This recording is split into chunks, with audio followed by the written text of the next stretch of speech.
Hello. Welcome to Conversations with a Wounded Healer. I'm your host, Sarah Bueno. Today's guest, her name is Lauren Henley, and we'll tell you how we met when we start talking. I want to, before we go into this episode, acknowledge that this interview, I think, is going to be really important for me personally. There's a lot of work I'm doing right now, and my therapist has told me not to talk about stuff on the podcast that I have not completely done my work around.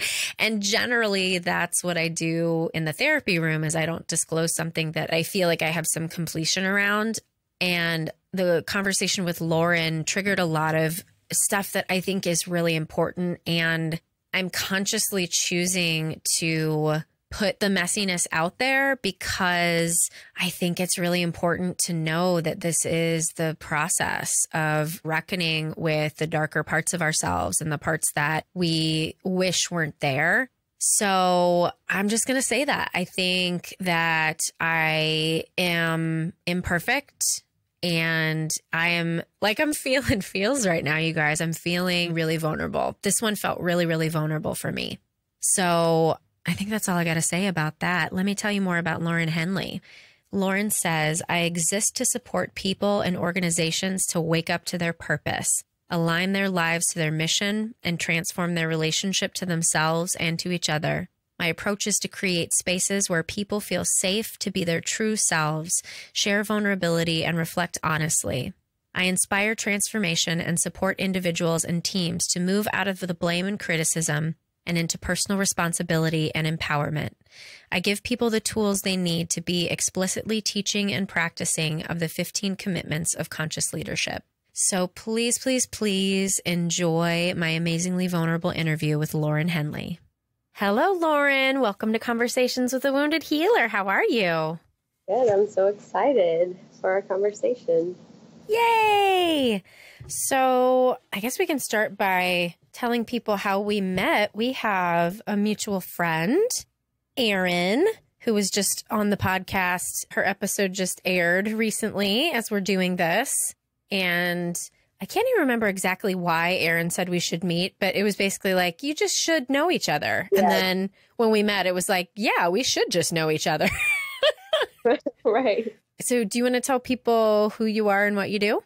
Yeah, so my name's Lauren Henley, and currently I am a school principal at a middle school on the Westside of Chicago. And I've been teaching and leading in urban education for the last 15 years in Chicago. Mm-hmm. And do you want to talk a little bit about where you're headed as well? Yeah, so, I was thinking a lot about like what brought me to that work. And at the end of the day, I have always felt called around transformation and supporting people to wake up in different ways. And all my work in this community and with my teachers has just made me more and more passionate about supporting more people. And so I'm currently training to be a conscious leadership coach, and I'm passionate about bringing consciousness and tools for waking up to organizations, systems, and individuals. Awesome. And it's funny how this is going to sound like a backhanded compliment, but it's not. Like, and I swear. But initially, so like, I think we talked about this already, that most therapists, if they hear the word coach, they're like, well, no, you don't have a degree. Like, you haven't done the work that I've done. But I think that you are already doing the work that you want to do. You just need to have whatever sort of title in order to be able to execute that so that somebody will take you seriously. But like, this is the shit you were born to do. I felt my whole body. I just have like a rush of heat and chills. And I really believe you. And what it feels like is I've just recently given myself full permission to be who you are. This is what you've always done, and it's actually what you're supposed to do. It's not like this weird secret thing you should do. Right. And the more that I give myself permission and the more that I step into that, the more aliveness I'm experiencing. Yeah.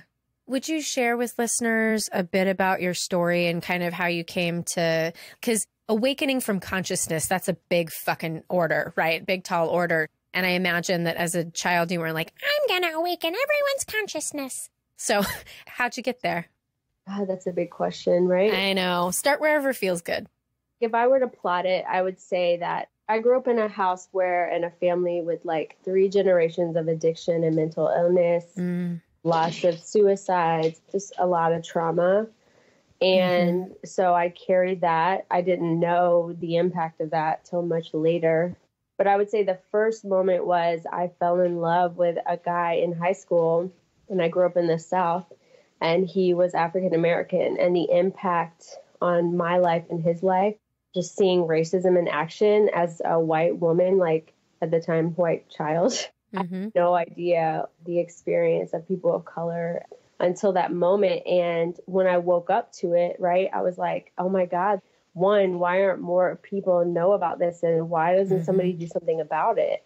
And so that started me on a journey. I just wanted to eat that alive, basically. I went to college, made like everything I could get my hands on around racism and class. And then I was like, I have to do something. People need to know the impact of this and the systemic impact. And I got in schools and I started seeing even more intensely the impact of systemic oppression. And I just felt like people aren't aware. Maybe if people are aware. Well, this kind of was coinciding and paralleled with my own journey where I was creating a lot of chaos for myself, got pregnant unexpectedly when I was 23 and went to therapy and realized that I had a lot of my own work to do. And I feel like both journeys have been parallel paths. Yeah. So in my school, as I'm like working to wake up and support the awakening of all these students, teachers, and people outside of that community, how to be better educators, right? Like all of these more traditional ideas about waking up. I'm also like joining a 12-step program and seeing all these patterns and in my own life over and over again and the impact that they've had on me. And so all of that really led me to where I am now, which is seeing how my story is that our society creates almost a psychosis that we can't avoid. And there's a sleepiness around it. There's a way that we've just accepted that so many things are just the way that they are. And when they come forward, for example, big emotional issues or something like that, then it's like, well, this is the one way that we treat that. We never assume that it's just an opportunity to wake up more and more. Right. That's what I see now is like there was nothing wrong with me, and the universe totally conspired to give me every opportunity to continue my expansion, and that's happening for everyone. And when we support them to see how that's happening, their process is much smoother. Right. It's funny. So in my own 12-step meeting today that I was at, one of the things that came up for me was the concept of like, how does our higher power take care of us? And what I have tried to lean into in my own life is that I'm supposed to learn lessons in this lifetime. And one thing that I think that my higher power does is kind of put me in situations to give me an opportunity to choose a different response instead of just doing the same thing I've been doing over and over. And it's only by looking at those patterns of chaos, like you said, that I can see, oh, I'm doing this. And my higher power keeps trying to tell me I can do it differently, that I have different choices. And it's not until I recognize the pattern that I can say, oh, yeah, let me show up differently in this. Totally. Like it's the awareness of the pattern. And I'm starting to really love the patterns. I'm starting to be like, wow, starting to see that the ways that the patterns are orchestrated, are created, are not bad or good. They're like perfect. And that I'm a continuation of generations and generations, of healing that will continue after me. I'm trying to show myself a lot of grace because I can really beat myself up when I'm in a pattern and be like, why am I still doing this? And I see it as like this upward spiral where I keep coming back to similar things, but I have more and more awareness to create a different path. Yeah, I love that.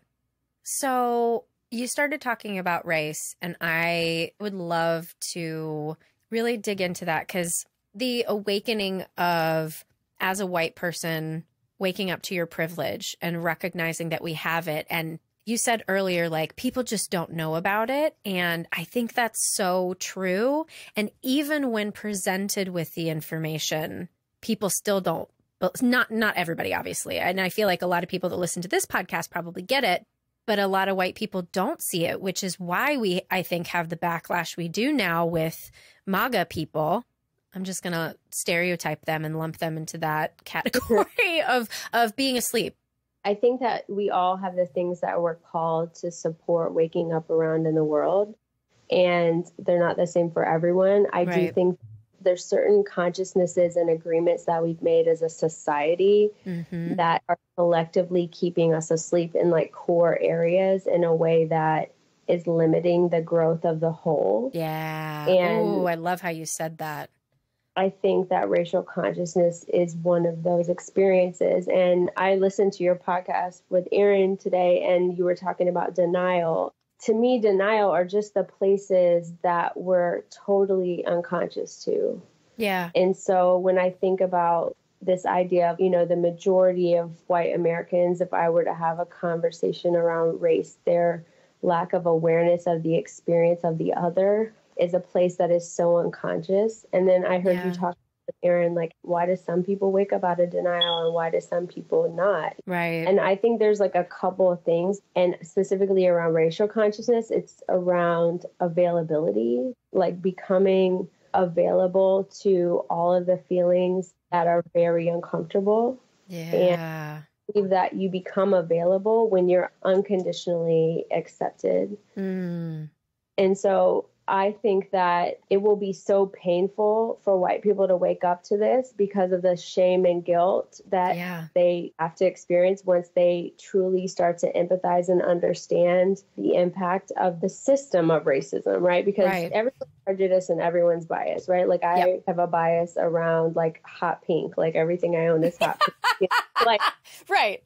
Yes. And they can be dangerous, right? But the thing about racism is the systemic nature of it, the institutionalized nature, the way that it's written into laws and policies, the ways that the power holders that be are all of those faces are the same faces with the same experience and the same consciousness. So they're making laws and decisions aligned to what's going to serve people that look like them and not anybody else.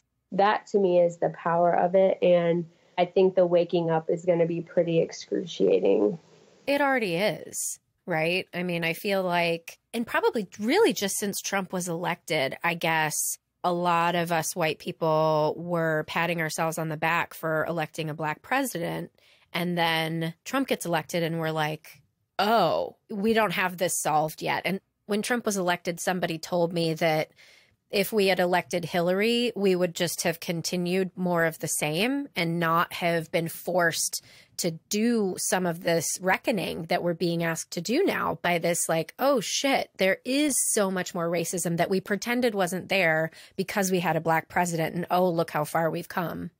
I think what's powerful about Trump is like, and you know this as a therapist, when someone is really unconscious about something and in their pain, it takes a very big jolt in their life for them to wake up. And I think Trump is that jolt.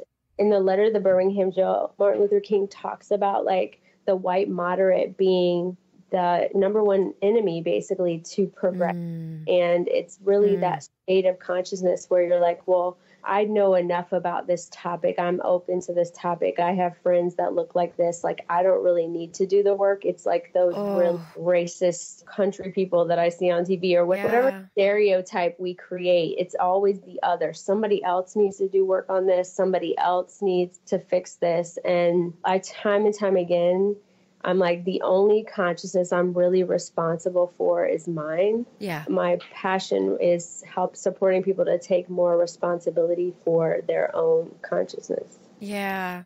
As you're saying that, I actually talked about this concept with my therapist this week because I grew up in Southern Ohio where I feel like the covert nature of racism in a place that's just above the Mason-Dixon line, right? We pride ourselves on being the North. And I didn't even know what white privilege was until I went to grad school almost just a little over 10 years ago, because it is just not something that they talk about in Southern Ohio because they don't know. It's not true. I have friends who are there now. Now they talk about it. When I was in undergrad 20 years ago, they didn't talk about it. But it's something that and I have an intense amount of guilt and shame around it. And it's something that I've been trying to figure out, like, how do I work with this? How do I learn how to transmute that and continue to hold myself accountable? Because when you were just saying about the white moderate, that's exactly what I did for a really long time. It really wasn't until Trump's election and all of this started coming out and I see people getting called out and I'm like, fuck. I have participated in that and I didn't even know it. And that's the shit that I guess like scares me because I pride myself on being really self-aware. And when there's something that's outside of my awareness, I just beat myself up for it. You should have seen this. Like you should have known. Like you should just never say anything wrong or do anything wrong. And I find myself right now, it's steeped in that shame. And thank God my therapist is really plugged into all of this and has given me a lot of resources. And she's like, yeah, it's time you hire a coach for this because it's work that you're being called to do now. It's really uncomfortable. And this is not something you can ask your friends to help you with. Yeah. I mean, when I met you and the way you talked about it, I just really appreciated your like willingness around it. Mm-hmm. And because I just don't hear people naturally saying like, I personally decided that this was something that I was gonna, take more responsibility for in my life. And what I'm learning, and conscious leadership has really, really supported me in this, is that I believe that we all get an individualized curriculum just for us on the planet. And that is. Oh, I love that. God, you say the best words. Go on. And I believe that life is for us and consciousness is like our expansion and our learning and our curriculum is also supporting the learning of all these other curriculums. Yeah. But sometimes we compare our curriculum to other people's or our speed, right? Yes. But in school, that's why I think it's so ironic that I've been in a school, right? And learned how every kid learns differently. Every kid learns at different speeds and how much we would all be served by an individual curriculum. Yeah. Just for us. But when I believe that, then I can see that everything that's happening in my life is a projection of me. And Byron Katie's work around turning stories around and seeing how there's truth in everyone's experience probably has been the most transformative work that I've been able to do. Because for me, what I hold myself accountable to is like, if I am not willing to like listen to Trump and Trump supporters and learn to empathize with them and believe what's true about what they say, then I can't ask other people to look at really difficult topics or the other and do the same thing. And so I see a lot of that in this conversation around race. It's just like, at the end of the day, it all goes back to we heal from facing what we have aversions to and facing what's difficult and leaning into the thing that we're resisting and learning to trust that we will be supported. And I think that racial consciousness is just a really, really big way that we're being called to do that. Yeah. When you talk about that, being able to listen to somebody who has different views from you, I feel like that is one of the issues that I see perpetually dividing us rather than uniting us, right? And it's like, I think those of us who have committed ourselves to a spiritual path one way or the other see the benefit in creating room for everybody at the table to have the conversation. And I'm talking specifically about like conservatives versus liberals and the whole like political divide. And then there are people that seem to be like shut down and too angry to have a conversation. And as I'm saying this out loud, I'm also reconciling that with what I see going on also with race, is that what I've been seeing is that there are a lot of Black women that are so angry and they're like, you know what? I don't have time for this conversation now. And what I'm finally recognizing is, now I get why. That's right. And I'm also in this space being able to recognize, oh, yeah. So I guess liberals also have that right, too, to be so tired and so angry. And maybe the people who are so angry have been doing a lot of work and feel like they haven't gotten any benefit out of it. And I'm sitting over here truly disengaging, being comfortable. I could say something on Facebook and not necessarily go out and canvass. I haven't done anything political since Obama was elected the first time. So I'm fucking sitting on my ass. Wow, girl. You're challenging me and it's so important. And you're not even doing it. It's kind of funny. Like we're just having a conversation, but all of this is like coming into a different perspective or like, I don't know. Well, I just think all of life everything is a relationship. And like, I think that intimate partnership is the model for this, for everything, right? So if we were to look at, like, you spoke about, like, Black women, for example, right? In that relationship, they've been fighting to be heard, carrying the weight, taking more than their fair share of the responsibility for generations. Right. So there's a huge imbalance in the relationship. So if you imagine, like, with your partner, right, like, you hadn't been heard or validated or supported, for that relationship to come back in balance, your partner would have to have some type of awakening that would then cause your partner to be willing to carry more of the weight to bring it back into balance. And it's very rarely the partners, you know, like, it would not be the Black woman's responsibility to get you there, you know? Right, exactly. Our responsibility. That's so great the way you put that. That really crystallizes it and makes it so easily explainable, because everybody can understand what it's like to be in a partnership at some point in one's life, whether it's an intimate relationship or with a family member or whatever. You're right. There does have to be this equanimity of carrying the load. That's exactly what I'm thinking then with liberals then, who might be too pissed off to have time for empathy now. And I'm thinking of a friend in particular he's generally angry, and I always laugh at him for being so angry, but he went to Iowa and he was literally knocking on doors. And I see him post angry things on Facebook, and I always think, like, oh, if only he would just, like, open up to the spirituality, and, like, maybe he'd be able to have empathy. But now I'm like, oh, you did more work than I did. I get it. Fuck, Lauren. Ooh. I mean, it's a big thing. What came up for me just now, and I'm just going to trust that it's connected. The most transformational thing I've ever done is my 4-step. And I had 250 people on my resentment list. And can we explain for people who might not know what a 4-step is? Right. Every resentment you have, and then you go through it. There's columns where you get how it was a threat to your financial, your emotional security. And then the last column, you write what was your part. And what was so crazy, you do institutions, you do people, of course. I had white people on there. I had all these institutions that I was angry about from, like, a liberal perspective. And what was so powerful was that the same things I was resentful at institutionally were the same things that I was resentful at my parents for, or,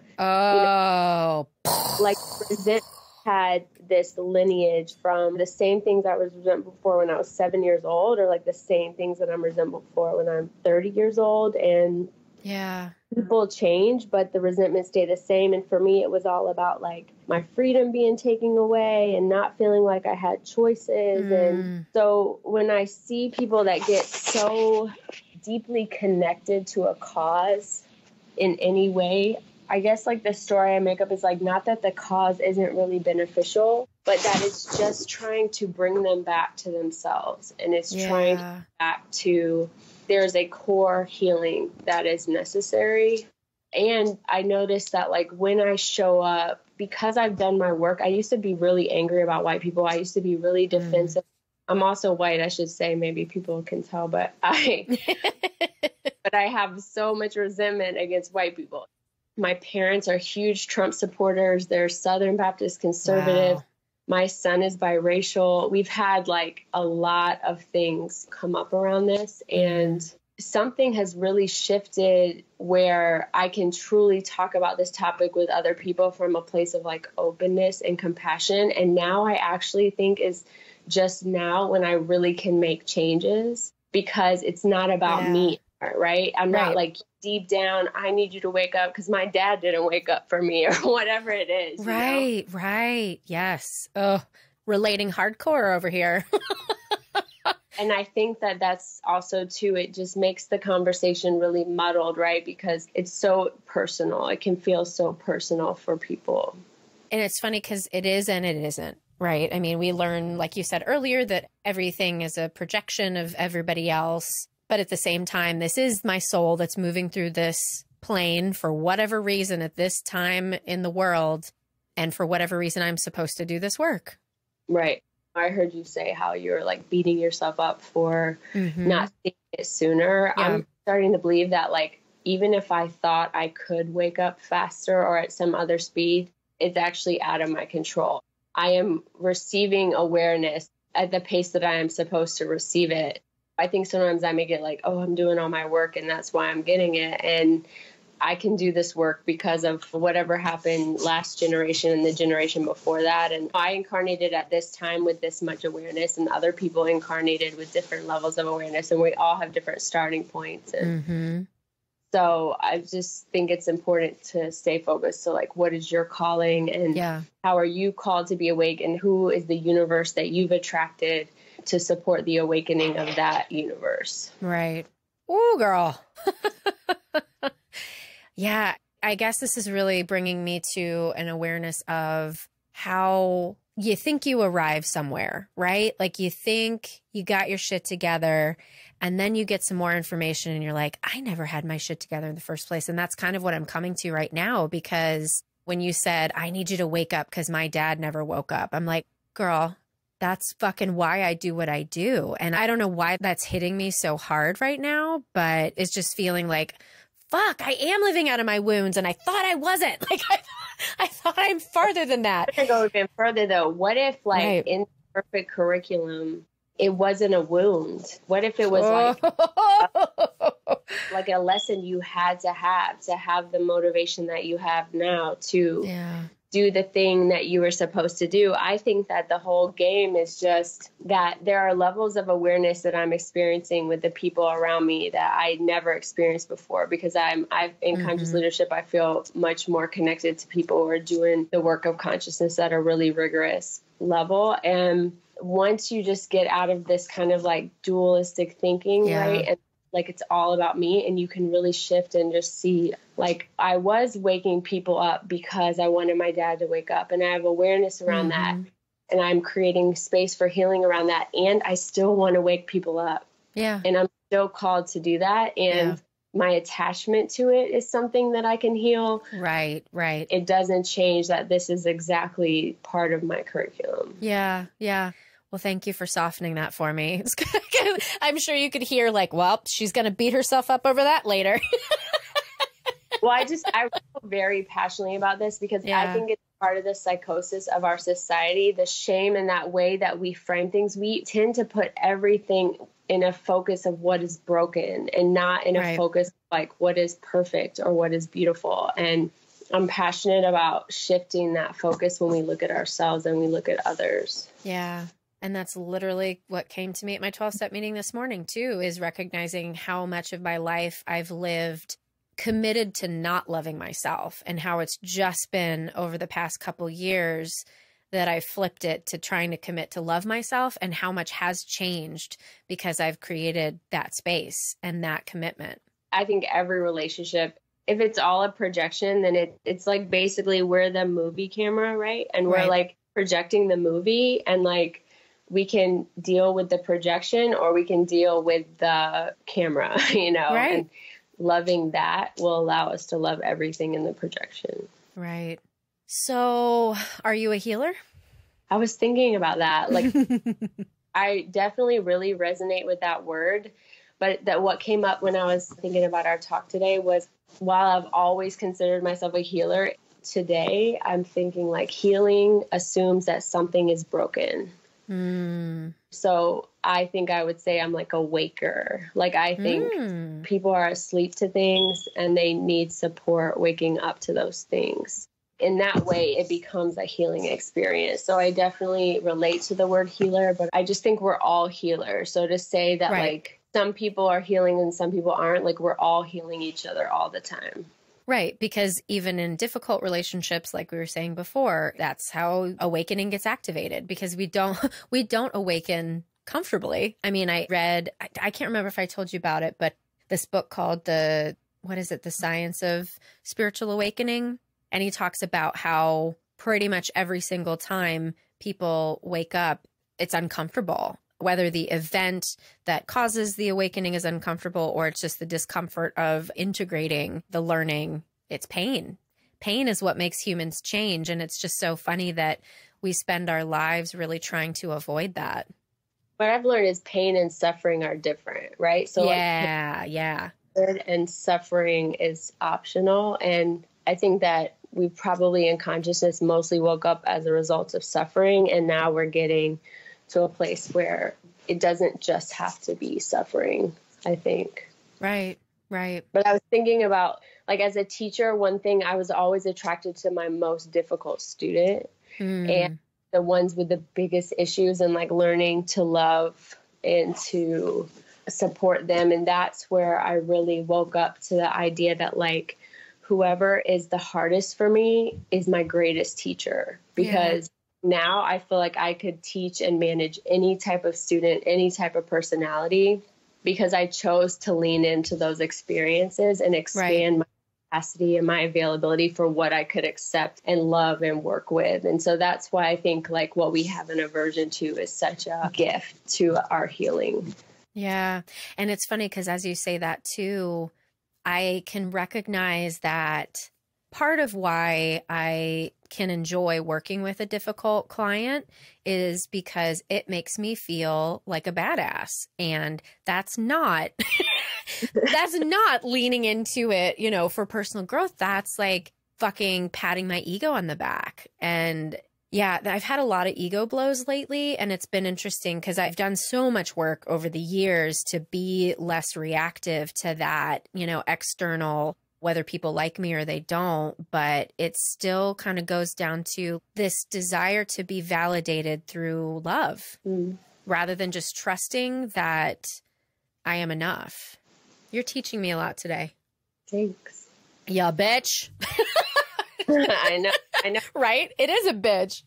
The things that I like to do in the world, people do not enjoy. Right. I think that my gift is that I can like lovingly support truth in people. And I'm really coming to see that the people I support in my life unravel as a result of experience. And I'm trying to just own that like my specific way of being is to allow for that and can hold space for it and won't leave you as you unravel, but that the truth is unraveling and the truth will set you free. Because at the end of the day, the level of truth you're available for, to me, is proportional to how much freedom you experience. Again. So how do you feel about the term wounded healer? I definitely have always thought of myself as that. I realized really early that like I had gone through so much in such a short amount of time so that I could create capacity for other people. And so I just think that our wounds are our greatest gifts. Like they're everything that we have to offer. I'm finding that the connotation of even seeing them as wounds, right? It's like I can create this story of victimization that gets me stuck if I get too connected to like my wounds. And I'm getting to a place where I see them very much as gifts. So as a result, when I'm supporting other people and they're going through situations that they feel at the effect of, or they feel are something they could never overcome, I'm like, wow, I actually get happy. Yeah, I feel exactly that same way about clients. Like I've watched people go through hard things and I'm like, you're getting this because you created enough healing to get here. So congratulations, this is next level shit. But I do think that the big shift for me is, I don't know if listeners are familiar, I'm an Enneagram type 4, and we really love suffering and can get really stuck there. And a lot of the suffering I created, I just was really aligned to like, I'm not enough. I do everything wrong. I just continue to create chaos in my life. And I feel like in the last few years, I'm starting to really shift my impact by accepting all of those things as gifts and not seeing them as like mistakes that I made. But it goes back to your like love and acceptance of self. The more that is true, the more that I'm supporting people from a place of really holding space for them versus like needing them to get better to increase my own self-worth. Right. And I'm a 3. I'm a 3-wing too. And I think, isn't it 2, 3, 4? Like our big thing is shame. Yeah. And we're the heart types. So yeah, the shame is the core thing. And so when shame is your core wound, unconditional love is the antidote. So it makes total sense to me that you would be so drawn to Brene Brown. Like, I think she's just brought so much in the world around that. But yeah, like shame is so crippling. Yeah. And I've said this on the podcast before, and I'll say it again. My husband is really who did the heavy lifting when it comes to the unconditional love that helped me heal, because he really was the first person who offered that to me. And without him, I think I know I would not be where I am right now for so many reasons. But for that one alone, like he's a 9. So he's just so patient and let me like spin off and be crazy. And he would never take it personally. And he would just wait for me to be done throwing a fit, and then we'd be able to talk about it. And just him not going away when I would act out and whatever, that's just what did it. Yeah, I have chills again. Like, that's really a whole nother podcast, but I really believe that intimate relationships are our greatest healers, and that one person always has to go first. Like, one person to hold space for the other, but that then there has to be a reclamation or a coming balance between the relationship. And I'm new at testing this theory out, but I feel all kinds of chills from hearing you say that. And I think it's an example of who we need to be in community. You know, like some people have to go first. They have to take the risk. They have to love first, be vulnerable first, be honest first. Like those risks are the things that create space for healing. Right. Damn, girl. You just vibrate on a different level. Wow. Thank you. I'm feeling so much appreciation for the work that you do in the world and giving voice to these things that you've created a platform to do that. And, you know, now I've seen kind of your community where you work. And when I meet people like you, I have like more hope on the planet. Ditto. I feel super grateful to just have an opportunity to share with you. Same. Ugh.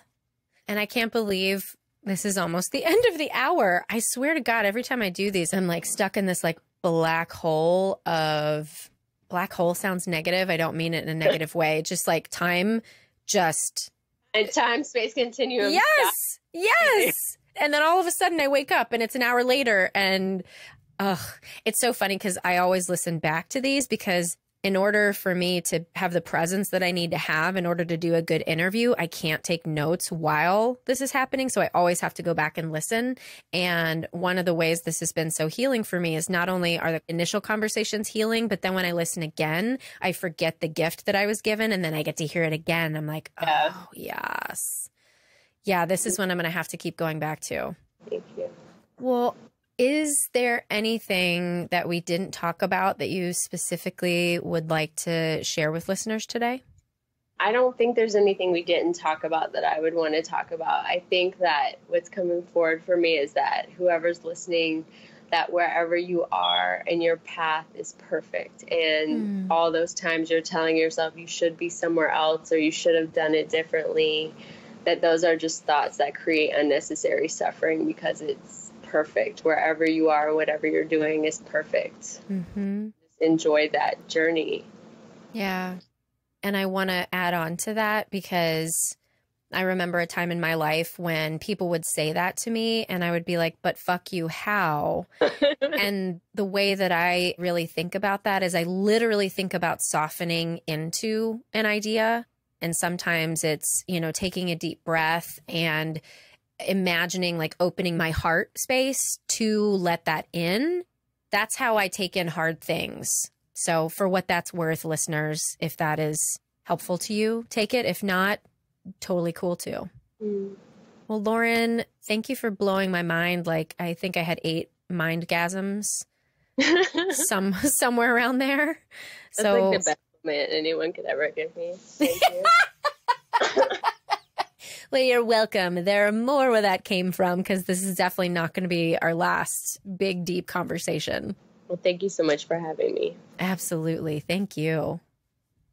Thank you so much, Lauren, for being my guest today. Like I said, I think I said this during the interview, that I feel like Lauren just vibrates at this really special frequency, and I am going to feel the reverberation for the rest of the day for sure. So I hope you did as well.